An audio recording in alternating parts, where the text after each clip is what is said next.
कितना पढ़ाई करती रहोगी। चल आजा, खाना खा ले। तेरी मनपसंद आलू गोभी की सब्जी बनाई है मैंने। भैया आप खा लो, मुझे आज रात तक ये असाइनमेंट कंप्लीट करने हैं। ठीक है, तू अपनी पढ़ाई कर, मैं तुझे अपने हाथों से खिलाता हूँ। अरे भैया, मैं कोई छोटी बच्ची थोड़ी ना हूँ, आप रख दो, मैं खा लूंगी। वैसे भी आपको ठेला ले जाने के लिए देरी हो रही होगी। तारा मेरी बहन, तुझसे ज्यादा मेरे लिए कुछ भी जरूरी कैसे हो सकता है। चल अब मुंह खोल। प्रदीप अपने हाथों से अपनी बहन तारा को खाना खिलाने लगता है। प्रदीप और तारा के माता पिता बचपन में ही उन्हें छोड़कर चले गए थे, जिसके चलते प्रदीप ने बचपन से ही मेहनत मजदूरी करके अपनी छोटी बहन तारा को पाल पोस कर बड़ा किया था। अपनी बहन को पढ़ा लिखा कर प्रदीप कामयाब इंसान बनाना चाहता था।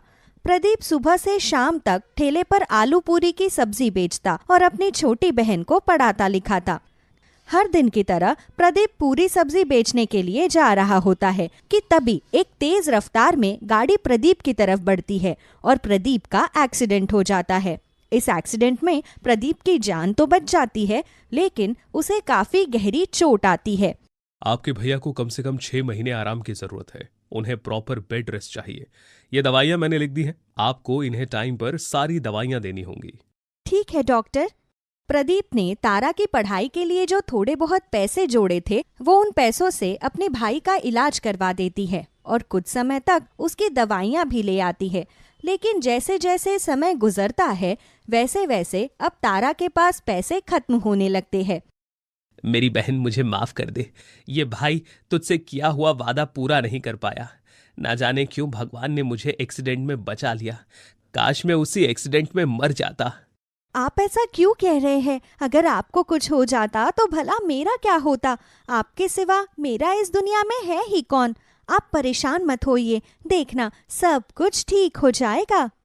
कुछ समय के लिए अपनी पढ़ाई छोड़ देती है और अपने भाई को समय पर दवाई देने के लिए उसकी तरह ही आलू पूरी का ठेला लगाती है। लेकिन अब इसका कुछ ज्यादा फायदा नहीं होता।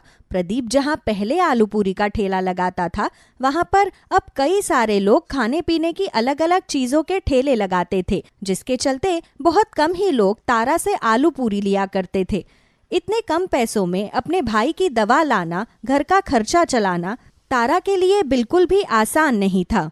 तू परेशान मत हो, मैं हूं ना। अगर तुझे कभी पैसों की जरूरत पड़ती है तो तू मुझे बता दे। लेकिन कब तक श्रुति? तुझसे लिए हुए पैसों को भी तो मुझे लौटाना होगा।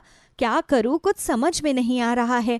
1-2 जगह पर इंटरव्यू देने के लिए भी गई थी, लेकिन हर किसी को 2 से 3 साल का एक्सपीरियंस चाहिए। अब कहाँ से ले आऊँ मैं